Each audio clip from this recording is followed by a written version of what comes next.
Avec ou sans cadenas, c'est une question très importante. Mais est-ce que les cadenas peuvent être remplacés par autre chose? La réponse est oui, par un petit peu de magie. Et cette magie-là, c'est de l'électronique bien dissimulée dans nos jeux.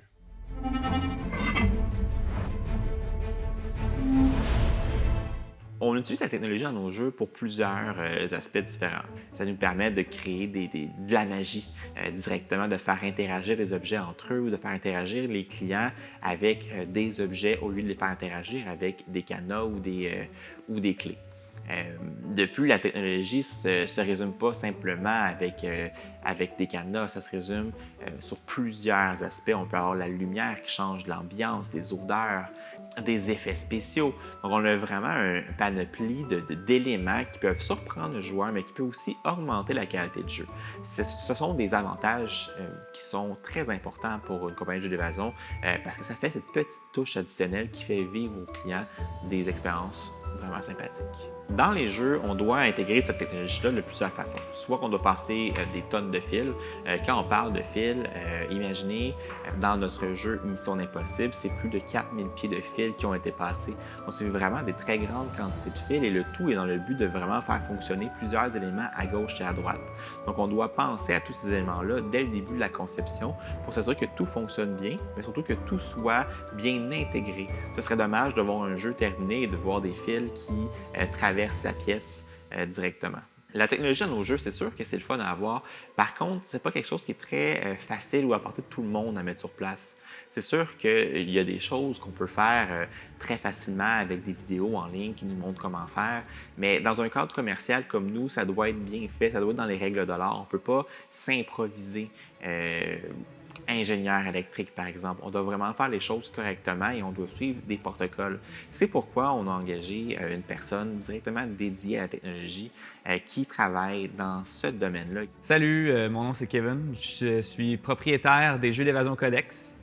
Mais avec le temps, je me suis joint à l'équipe de création d'SOS Aventure en tant que responsable des technologies. Avec mon rôle vient la responsabilité de participer au processus créatif des jeux, mais principalement à tout ce qui touche à l'électricité, donc les énigmes électroniques, lumière, etc. Avant de faire quoi que ce soit dans le jeu, il faut prévoir à l'avance où les énigmes électroniques vont être, puisqu'on doit passer les fils qui seront inaccessibles après avoir mis les décors. Pendant la création des jeux, on utilise souvent le mot « props » pour décrire les énigmes. Mais qu'est-ce qu'un props? Un prop, c'est l'ensemble de l'énigme, que ce soit électronique ou mécanique. Donc, pour ce qui est électronique, c'est les fils, le microcontrôleur, les senseurs, soit aimants, soit RFID. Tandis que pour mécanique, ça peut être soit un levier, un engrenage, etc. Sur les props électroniques, il y a plusieurs senseurs qu'on peut utiliser, soit des boutons, un senseur magnétique, des lecteurs RFID, des senseurs de lumière. En fait, on peut utiliser presque tout, il faut être original. Avec ces props électroniques-là, on peut faire tout plein de trucs, dont ouvrir des portes, ouvrir des lumières, partir un son. On peut presque tout faire. Les étapes pour installer ces props électroniques-là, tout d'abord, on doit passer les fils dans les murs. C'est la première étape qu'on doit faire. Ensuite, deuxième étape, ça va être de mettre les senseurs au bout, dans le jeu concrètement. Et à l'autre bout, à l'étape 3, à l'autre bout des fils, on va mettre les microcontrôleurs dans le hub. Le hub qu'on appelle, c'est là où on va mettre tous les microcontrôleurs à la même place. Comme ça va être plus facile pour faire des réparations si on a besoin d'en faire. Il y a plusieurs problèmes qui peuvent survenir avec ces props électroniques. Il peut y avoir des senseurs qui brûlent, il peut y avoir des fils arrachés par les clients s'ils ne sont pas assez bien cachés. Donc, il faut se laisser des accès pour réparer ces props électroniques-là. Voici un props électronique. Ça se déroule en 3 parties. La première partie est le senseur, qui est ici. Dans notre cas, ça va être un senseur magnétique. Ensuite, la deuxième partie est le microcontrôleur, la petite chip électronique que vous voyez bleue, qui va servir comme l'ordinateur avec la programmation dedans, qui va décider qu'est-ce que le senseur fait. Et puis, la sortie, qui est l'effet que ce casse-tête va faire. Donc, dans notre cas, ça va être un relais qui active un lock magnétique. Donc, comment ça fonctionne?